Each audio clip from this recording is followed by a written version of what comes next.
So I recently got a new camera and I get a lot of questions about this. And one of the insecurities that we have as photographers is sort of what is the worst setup I can use to produce good results? Because we don't all have unlimited bank accounts, at least I don't. You know, I need to keep my spending at an absolute minimum in order to get a good return on investment. So what is the cheapest camera and lens setup that you could use to produce commercial work for big campaigns? And I'm going to show you it because I used it. And the thing to remember here is when I used it, it was fine. Yes, I have a better setup now, but what I used then, no one complained about. And the way in which media is reproduced today hasn't changed since then. We still have the billboards printed at the same resolution. We still have the 6 sheets printed at the same resolution. We still have the digital boards displayed at the same resolution. So it is not a case that the way in which we're using media has changed, so we need better cameras. This here, it worked perfectly fine then, and it will work perfectly fine now. Let me show you. Now this is what I advise to everybody who wants to become a professional photographer.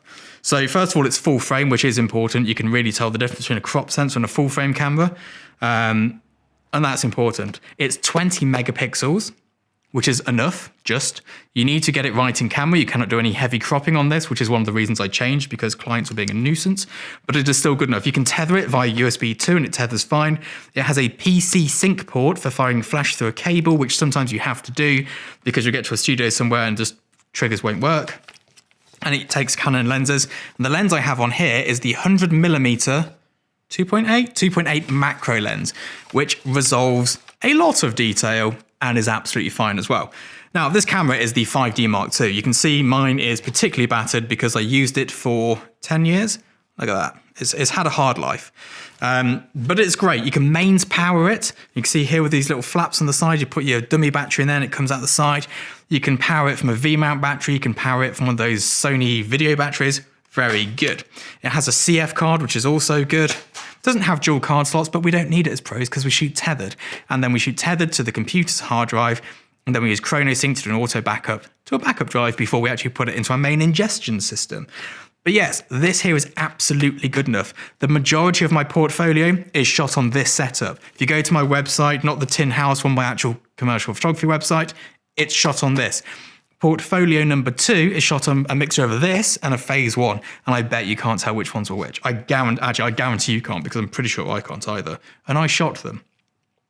You can buy this camera now for about £300 secondhand. And you need 2 cameras as a pro, which are identical. So £600, you get 2 cameras, which will do the job. If you bought the 5DSR when it was brand new, when I bought mine, it cost me about £5,000 to get 2 of them. There's a bit of cat fluff kind of floating around everywhere. There we go. You know, that was a lot of money to be putting out there. Whereas 2 of these today, you get your 100mm lens and you get the 50mm lens. Probably the Sigma Art one I'd recommend if you can afford it. It's probably £400. This is about £400 for this lens. So what are we up to? We've got £800 for your 2 lenses. So £1,600, you get 2 lenses and 2 cameras, which are absolutely good enough for commercial still photography. People are still using this camera today. Pro photographers still use it because as pros, we don't buy the latest camera.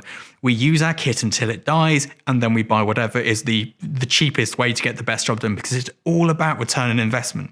Don't be fooled by people going, this camera's great, this is the latest and greatest, it is so much better than this. Maybe it is, but does it matter? Is it going to change how much money you make or what images you can take? I sincerely doubt it. So here we go. This is the cheapest I would go for. Nikon do a version as well. I think it was like a D700 or D70. I can't remember what it's called. But it's the 2008 to 2009 release of their full frame camera. I'm sure other brands have them as well. I'm just not really familiar with other brands. So it doesn't have to be Canon, but this is a particularly good bang for buck setup. And I would highly recommend getting one of these.